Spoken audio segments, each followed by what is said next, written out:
심령이 가난한 자는 복이 있나니 천국이 저희 것이며. 살아계신 하나님, 오늘도 귀한 하루로 주신 하나님을 기억하며 하나님만을 갈망하는 가난한 심령으로 하루를 시작합니다. 저희의 심령에 주의 말씀으로, 진리로, 하나님의 생명으로, 하나님의 지혜로 채워 주시옵소서. 그래서 춥고 어둡고 메말라가는 이 세상에 하나님의 생기로, 생명으로, 사랑으로, 풍성함으로 섬기는 귀한 하나님의 백성들 되도록 이 새벽에 하늘문을 여시고 각 처소에 하나님의 영광의 임재로 함께하여 주시옵소서. 온전히 의지하오며 살아계신 예수 그리스도의 이름으로 간절히 기도드리옵나이다. 아멘. 귀한 하루를 주신 하나님을 기억하며 우리 찬양으로 하루를 시작하도록 하겠습니다. 주 없이 살 수 없네 죄인의 구주여, 주님 없이 살 수 없음을 기억하며 주님 의지하는 찬양 함께 올려드리도록 하겠습니다. 주 없이 살 수 없네 죄인의 구주여, 그 귀한 보배 피로 날 구속하소서. 구주의 사랑으로 흘리신 보혈이 내 소망 나의 위로 내 영광 됩니다. 주 없이 살 수 없네 나 혼자 못 서리. 힘없고 부족하며 지혜도 없도다. 내 주는 나의 생명 또 나의 힘이라. 주님을 의지하여 지혜를 얻으리. 주 없이 살 수 없네 내 주는 아신다. 내 영의 깊은 간구 마음의 소원을 주밖에 나의 마음 네 알아주리요. 내 마음 위로하사 평온케 하시네. 주 없이 살 수 없네 세월이 흐르고 이 깊은 고독 속에 내 생명 끝나도 사나운 풍랑일 때 날 지켜주시니 내 곁에 계신 주님 늘 힘이 됩니다. 사나운 풍랑일 때 날 지켜주시니 내 곁에 계신 주님 늘 힘이 됩니다. 아멘. 풍랑 가운데도 주님을 우리와 함께 하십니다. 그 주님을 바라보는 믿음의 눈으로 이제 말씀 앞으로 나가겠습니다. 오늘 함께 나눌 말씀은 여호수아 13장 하반부가 되겠습니다. 저희가 주말 동안에 이제 여호수아의 절반인 12장을 저희가 묵상했고 13장을 어제부터 묵상을 하는데, 보시다시피 12장까지는 정복, 그 다음에 13장부터는 정착 이렇게 되겠습니다. 실은 둘 다 정복이죠. 그러나 일단은 몰아내는 것, 그 다음에 그 길을 어떻게 살 것인가. 둘 다 중요하죠. 다 내 속을 비웠는데 아무것도 안 먹으면은 그냥 공허하고 더 어렵고 그렇게 되죠. 비우는 것과 함께 채우는 것이 있어야 된다는 겁니다. 이 두 가지를 실은 더 균형 잡힌 정복으로 바라볼 때 이제 각 지역을 다 정복한 그런 상황에서 30년 정도 걸리는 그 과정이 이제 나머지 정착까지 저희들이 함께 보심으로써 가나안 땅이 거룩한 땅이 돼서 열방의 선교의 전초 기지가 되는 것. 이거를 생각할 때 오늘 우리의 삶도 가나안 정복이 온전히 되었는가? 이것을 생각하시면서 우리가 이 말씀을 함께 보기를 원합니다. 이제 왼쪽을 보면은 가나안 칠족속이죠. 그래서 뭐 히위, 여부스, 브리스 이래서 이제 가나안 칠족속이 각 지역에 그래서 이 여러 지역에 있었던 이 칠족속에 의한 산당, 하이플레이스죠. 산당이 늘 이스라엘 백성들에게 영적 어떤 아킬레스건이 되었죠. 그러니까 하나님 앞에 다 내가 내어놓아야 되는데 온전히 내어놓지 못하니까 이제 그 산당 제거가 안 되고 그러다 보니까 결국은 뭔가 병든 닭처럼 이렇게 살아있긴 있지만 정말 병든 그런 모습을 갖게 되는 우리가 신앙생활을 하면서 하나님 앞에서 나 자신한테 혹시 내가 아간처럼 뭔가 이렇게 숨기고 가리고 그런 것이 있으면 늘 그 부분이 이제 공격점이 되고 연약한 점이 된다는 것이죠. 자, 그런 것을 생각을 하면서 온전한 가나안 정복을 하기를. 그래서 이제 오른쪽 지도를 보면은 이 12지파가 온전한 정복을 하는데 오늘 본문에는 요 요단강 가운데 보면은 요단강 있죠. 요단강 동편이죠. 오른쪽이. 그래서 맨 밑에 보면 루벤, 그다음에 위에 갓, 그다음에 므낫세. 이렇게 해서 이제 루벤, 갓, 므낫세 반지파가 요단 서쪽으로 다 같이 가지 않고 요단 동편에서 두 지파반이 여기가 우리 눈에 보기 좋으니까 달라. 물론 이제 그 가나안 정복할 때는 자녀들을 남겨두고 군인들만 두 지파반에서 가서 다 정복한 다음에 돌아와서 이 요단강 동편을 받았다는 겁니다. 땅을 받았다는 것이죠. 자, 이 부분을 우리가 어떻게 이해를 해야 될까?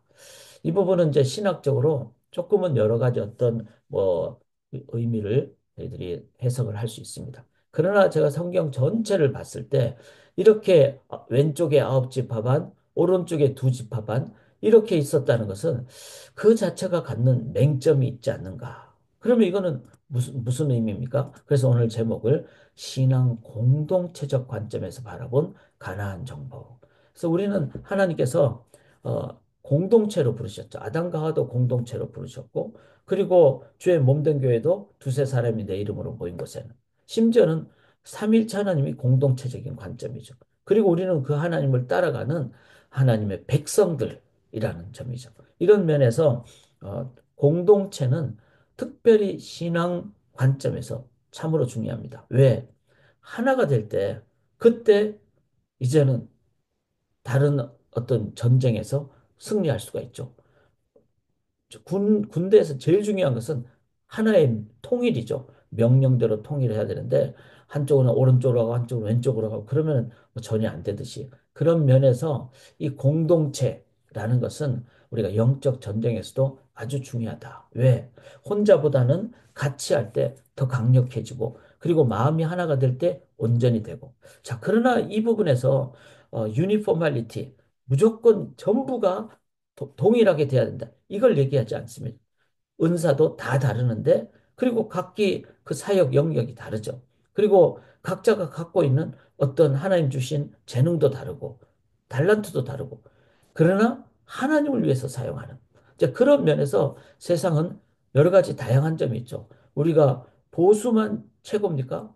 진보만 최고입니까? 그렇지 않습니다. 성경에 보면은 이런 인간의 어떤 기준으로 보수적이다, 진보적이다 이렇지만 둘 다 나오죠. 성경에서는. 그래서 늘 개혁적인 부분도 있고, 그 다음에 우리가 꼭 지켜야 될 것을 계속 지키는 점도 있고, 그리고 우리의 삶에서 본질적인 부분은 계속 지켜야 되고, 그러나 또 개혁해야 될 부분들을 늘 오픈해서 깨어있는 그런 점에서 이제 균형을 위해서 또 공평한 분배를 위해서 고아와 과부와 나그네 이렇게 잘 돕도록 하는 이런 부분. 그래서 어떤 의미에서는 보수와 진보는 인간의 어떤 생각을 좀 정리하기 위해서 이제 나눈 어떤 용어적이라고 할 수 있어요. 그러나 성경은요, 하나님주의죠. 예수주의죠. 하나님 나라주의입니다. 그 안에는 우리가 그렇게 표현해 놓은 보수적인 측면도 당연히 다 있고 진보적인 측면도 다 있고 이런 부분을 우리들이 그냥 용어를 그렇게 사용하지 말고 하나님은 어떤 관점을 가지시는가. 그래야 교회 안에서도 하나가 될 수가 있습니다.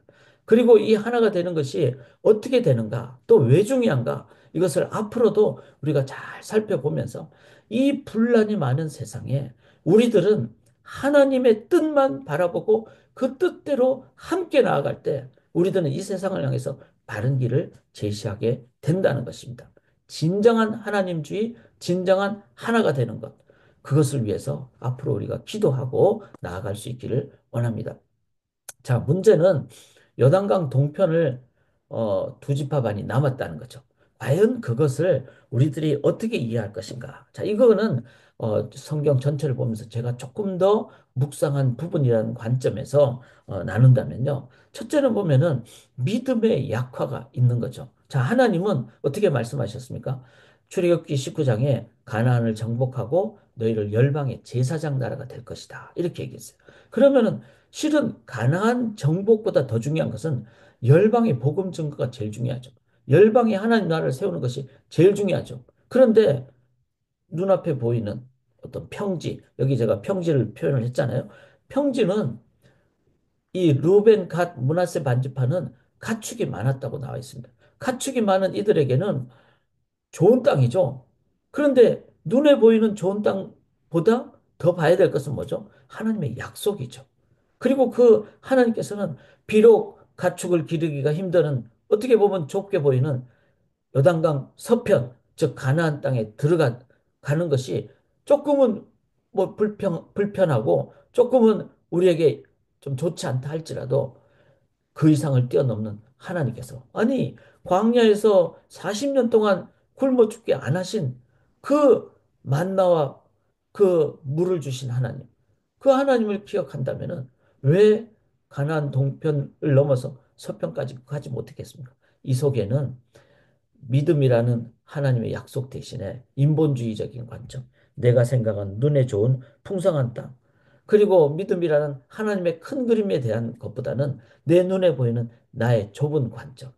자, 저는 이거는 우리가 같이 가야 된다는 거죠. 여기에 대해서 어떤 사람은 이쪽이 좋다, 이쪽이 좋다. 그렇게 얘기가 될 수 있죠. 그러나 이거는 어느 쪽이냐가 아니라 이거는 하나님 뜻이 무엇인가. 그거는 열방이 하나님 나라를 세우는 겁니다.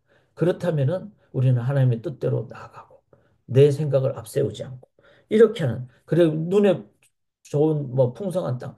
자, 우리가 이런 걸 많이 적용할 수 있겠죠. 뭐 교회 터전을 잡는데 위치가 좋고 건물이 좋고, 만약 이렇게만 한다면은 어떨까요? 아니 그러면 위치가 안 좋은 곳에 사는 성도님들은 어떻게 합니까? 낙도에 사는 성도님들. 교회는 도피성이 왼쪽 오른쪽에 세 개씩 다 있었듯이 하나님 나중에 그 구원의 길을 제시해 주는 그런 관점에서 교회는 땅끝까지 가야 되고 세계 곳곳에 가야 되고, 남들이 보기에는 여기는 목이 좋고 여기는 막 뭐 교회를 세우면 사람들이 많이 올 거고, 그것도 필요하지만 그렇지 않은 것도 교회는 반드시 필요하다. 우리의 기준이 달라져야 됩니다. 저는 어제도 미시간 교회협의회 목회자들이 신년 할애를 하면서 참 마음에 많은 참 여러 가지 생각이 들었습니다. 자, 어제 추웠잖아요. 1시간 반 거리에서 오셔가지고 또 심지어는 그보다 더 이상 되는 거리고, 어떤 분은 오시다가 너무 길이 막히고 차 사고가 나니까 중간에 돌아가는 분, 어쩔 수 없이 돌아갈 수밖에 없는 분도 계시고, 이런 상황에서 미시간에 35개 정도의 교회가 작은 도시에도 있거든요. 그런 데는 아무래도 교인이 숫자가 많지 않습니다. 그렇지만 하나님의 관점에서는 그것이 열방이고 땅끝이고, 가서 이름도 없이 빛도 없이 남들 잘 봐주지 못하는 외롭지만 하나님만 바라보고 섬길 때, 그것을 바라보는 2세 자녀들은, 그것을 바라보는 그 지역의 미국 성도님들은 얼마나 큰 힘을 얻겠습니까? 저는 정말 우리의 기준이 바뀌어야 된다고 생각합니다. 막 외적으로 큰 교회가 잘하는 교회, 물론 그 귀합니다. 그거를 약화다는 하는 것이 아니라 어떤 교회든지 믿음으로, 그 다음에 사람의 생각이 아니라 그렇게 하나님의 관점으로 나가는 것이 중요하다. 자, 공동체성이 약화라는 것은 아홉 지파 반과 두 지파 반이 딱 요단강을 중심으로 나눠졌잖아요. 나눠지니까 그렇게 되면은 아홉 지파 반의 입장에서는 우리도 저기 가고 싶은데 뭐 이렇게 이런 마음도 생각이 들 거고. 그러니까 공동체적인 그게 약화가 됩니다. 그래서 콩 한쪽도 반알씩 나눠 먹는 그런 것이 될 때 우리가 보지 못하는 눈에 보이지 않는 그러나 강력한 공동체성을 세울 수가 있다. 자, 이렇게 이제 나눠지니까 내부적인 낙심이 그 이후에 생긴 걸 보게 됩니다. 민수기 32장 8절에 보면 이스라엘 자손에게 낙심이 되더라. 왜냐하면은 저 사람들은 뭐 좀 더 좋은 것 같고 이러면 내부적인 낙심이 되죠. 그리고는 딱 나눠지니까 오해가 생긴 거예요. 그래서 요당 동편에 있는 사람들은 강을 건너서 자꾸 예루살렘을 가야 되니까 가기가 힘들잖아요. 그래서 요단강 동편 끝쪽에, 즉 서쪽을 향한 끝쪽에 이렇게 단을 쌓아놓고 그곳에서 예배를 드리려고 하니까 요단강 왼쪽 서쪽에 있는 아홉 지파 반이 딱 보고 아니 쟤네들 지금 우상 숭배하려고 하는데 하는 것 같아. 그리고 오해를 해가지고 그들을 향해서 막 여호수아 22장에 보면은 큰 단을 쌓은 것을 우상 숭배로 오해를 하고 막 전쟁을 일으키려고 하는. 그러니까 공동체가 무너지게 되는 그런 모습을 갖게 됐다는 겁니다. 이것도 나중에 보면 역사 속에 다 드러나더라고. 그다음에 육적 공격도 받아요. 자, 요단강 동편에 있으니까 아수르라든지 바벨론이 쳐들어올 때 제일 먼저 이렇게 공격받는 게 누구죠? 바로 이 두 지파 반이에요. 그래서 역대상 5장에 보면은 가장 많은 루벤 지파가 가장 많은 수가 아수르의 포로로 끌려갔다. 이런 표현이 나옵니다. 참 이런 걸 보면은 여러 가지 면에서 우리가 영적으로 깨어있고 또 더 중요한 건 우리가 남이가 이런 표현처럼 우리는 남이 아니라 우리는 힘들어도 같이 가야 된다. 이렇게 이것이 있을 때 그다음에 더 강한 하나님의 그 영적인 능력으로 그리고 영적 무장으로 우리는 열방에 더 힘을 모으고 나아갈 수가 있다. 그럼 영적 하나가 되는 길은 뭘까요? 실은 요단 동편도 아니고 요단 서편도 아닙니다. 어떻게 보면은 어떤 상황이 되면은 뭐 하나님의 그 명령이 약간 변경이 될 수도 있죠. 하나님의 계획은 우리의 마음 중심이 있을 때는 변경이 되는 경우도 있어요. 그런데 중 땅이 어디냐 이보다 더 중요한 거는 내 마음 중심에 하나님께 있냐. 그게 바로 33절입니다. 우리 다 같이 읽겠습니다. 오직 네 지파에게는 모세가 기업을 주지 아니하였으니 이는 그들에게 말씀하신 것 같이 이스라엘 하나님 여호와께서 그들의 기업이 되심이었더라. 우리의 기업은 유산은 오직 하나님 한 분밖에 없습니다. 이것이 될 때 우리들은 땅 더 많이 갖고 아니면은 내 것이 더 많고 이게 아니라 하나님이 나의 기업이 되면 가장 풍성하지 않겠어요? 그 풍성한 마음이 있으면은 나는 일용할 양식이면 돼요. 그리고 매일의 만나면 됩니다. 내일 하나님 주실 거니까. 그래서 두 개 거두지 않습니다. 오늘 하나 거두고. 그렇게 해서 혹시 아픈 사람 있으면 내가 하나 더 거두어서 옆에 그 사람에게 주고 이렇게 두 개 이상 갖지 않는 그것은 어디서부터 나옵니까? 그게 참되는 하나됨이잖아요. 야, 저 사람이 나한테 나눠주더라. 그게 진짜 마음의 하나됨 아닙니까? 그것은 여호와께서 나의 기업이 되실 때, 하나님이 나의 풍성함이 되실 때, 그때 진정한 하나가 될 수 있다. 자, 우리 개인 기도하실 때 내 마음의 하나님이 주인입니다. 그러면 우리의 나머지가 정리가 됩니다. 그럴 때 옆에 사람들을 함께 섬기게 되고, 그리고 본질을 우리가 추구하면서 그리고 끝까지 하나 되기를 힘써 행하는 저희들이 되고 우리 미국과 한국을 위해서 기도하고요. 특별히 오늘 내일 많이 춥습니다. 이때 우리가 서로 돌아보고 격려할 수 있기를 원합니다. 살아계신 하나님, 주님만을 온전히 의지합니다. 하나님이 우리의 기업이심을 이 개인 기도 시간 속에 한 번 더 확인하고 하나님과 교제하고 하나님 나의 전부가 되실 때 그 풍성함으로 우리가 육적인 눈이 멀지 않게 도와주시고 영적으로 깨어있게 도와주시고 손을 벌려서 함께 나누는 그리고 진정한 손잡고 가는 저희가 되게 도와 주시옵소서. 믿사오며 예수 그리스도의 이름으로 간절히 기도드리옵나이다. 아멘.